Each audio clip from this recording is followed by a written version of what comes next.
Hello everyone, we are learning the subject of electromagnetics. So welcome you all at beSMART online learning. So today we will learn the chapter of your transmission lines. So we will solve the few numerical on the transmission line. So which are that numericals?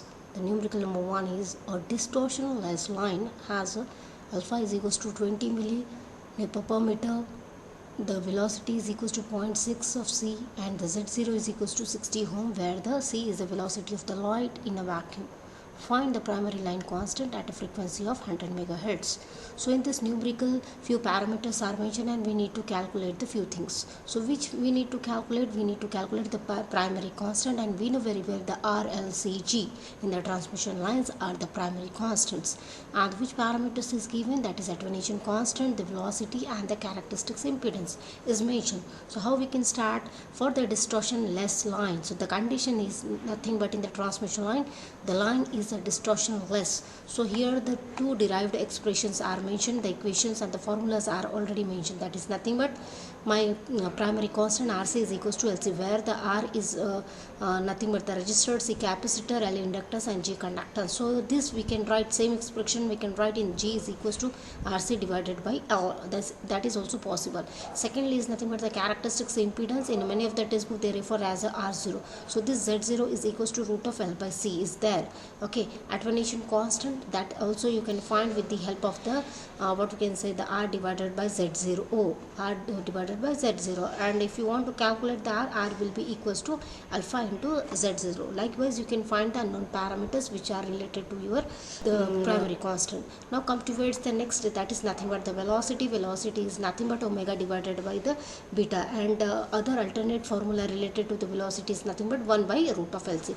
Now see here, we need to calculate R, L, C, G. Okay, so these are the primary constant. How they correlate?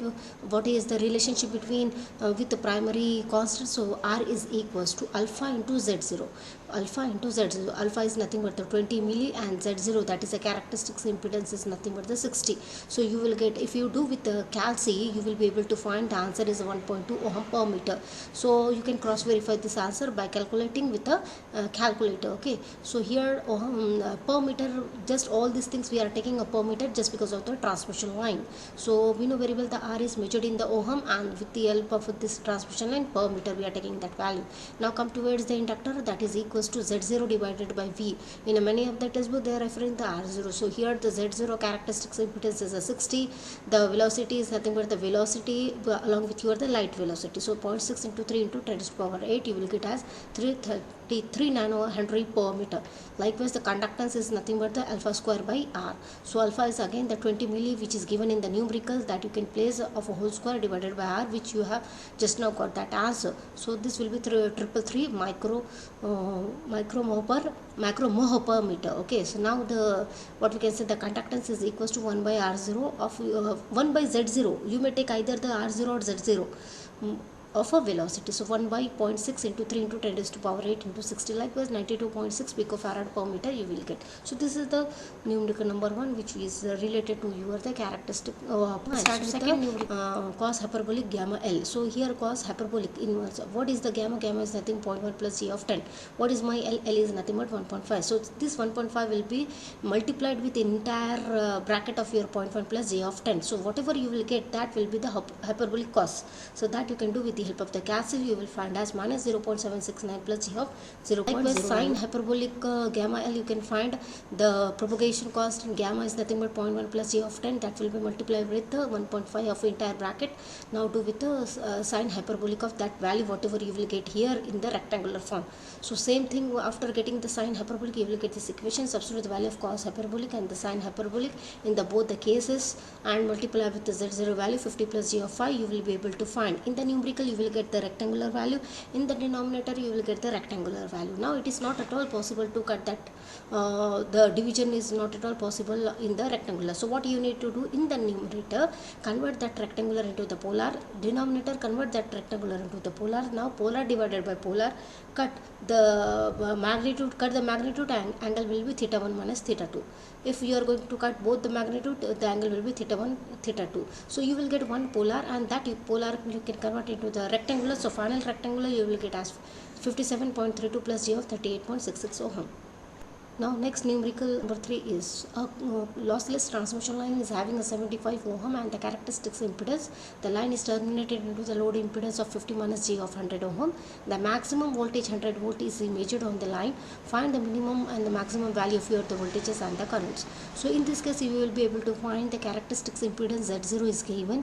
Along with that the load impedance, that is the 50 minus G of 100 is mentioned, and the Vmax is given. So we need to find out the remaining part, that is nothing but mean max of your the current and the voltages. So how we can start? The reflection coefficient we know very well, tau L is equals to Z0 minus of you can say the ZR or the ZL minus of Z0, ZR or yes, you can say the ZL minus Z0 or ZL plus Z0. What is ZL? That is a load impedances. Load impedance 50 minus Z of 100, G of 100. Similarly, this is nothing but the characteristics impedance. So 2L will be equals to ZL minus Z0 divided by ZL plus Z0. Substitute the value. So in the both the cases, rectangular, again the rectangular converted to the polar in the numerator, the rectangular converted to the polar into the denominator, and these two, the magnitude will be divided each other, and the angle will be theta 1 minus of theta 2. So likewise you can convert the one polar into the rectangular form, and these two values are the polar form and the rectangular form. Likewise you can convert with the help of the calc, and you can cross verify these answers. So why we are taking the mod of 2L? Just because of the magnitude. So in the other case we are interested in the maximum current, so I is equals to V by Z, that is by the Ohm's law, V by R. So likewise we are taking all these things in the magnitude because the angle is added with them. So we are not interested in the angle, we are interested in only the magnitude, not in the phase.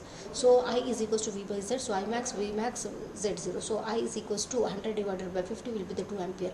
Minimum, similarly the I mean you can calculate that V mean divided by Z0. Okay, V mean divided by Z0. V mean is given in the what we can say, we need to calculate V mean. How it is possible? With the help of this V max, because V max is given 100 volt. Okay, so that 100 volt in bracket 1 minus of 2L. What is my 2L? That is a 0.6. That you need to apply. So 1 minus of 0.6. So and so whatever you will get, that will be multiplied with the 100. So in this way you will get the V mean, and whatever you will get V mean, that is nothing but 21.70 will be written here. 21 divided by Z, the Z0 is the 75. Likewise 0.28 ampere you will. So in this way we have learned today the various numerical which is based on the transmission line of the subject electromagnetic field theory or electromagnetics. Thank you so much.